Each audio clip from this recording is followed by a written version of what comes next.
საქართველოს რეგიონში განსახორციელებელი პროექტების ფონდიდან ქალაქ ოზურგეთში 4 ქუჩის რეაბილიტაცია განხორციელდება.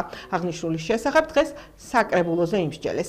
სულ მალე ერისთავის თედო სახოკიას 9 აპრილის პეტრიწისა და ნინო რამიშვილის ქუჩების რეაბილიტაცია მოხდება. აღნიშნული შესახებ ოზურგეთის მუნიციპალიტეტის საკრებულოზე იმსჯელეს დეპუტატებმა. პროექტის ჯამური ღირებულება 2.747.000 ლარია.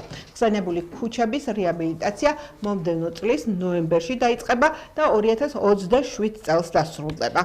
ოზურგეთში მიმდინარეობს 4 ქუჩის ცენტრალური ქუჩის სრული რეაბილიტაცია, რომლის ჯამური ღირებულება შეადგენს 2.747.067 ლარს.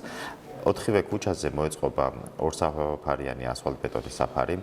ამავდროულად გათვალისწინებულია ამ ქუჩებზე სანიაღვრე არხების, მილხიდების და ასე შემდეგ სხვა კეთილმოწყობილების სამუშაოების შესრულება.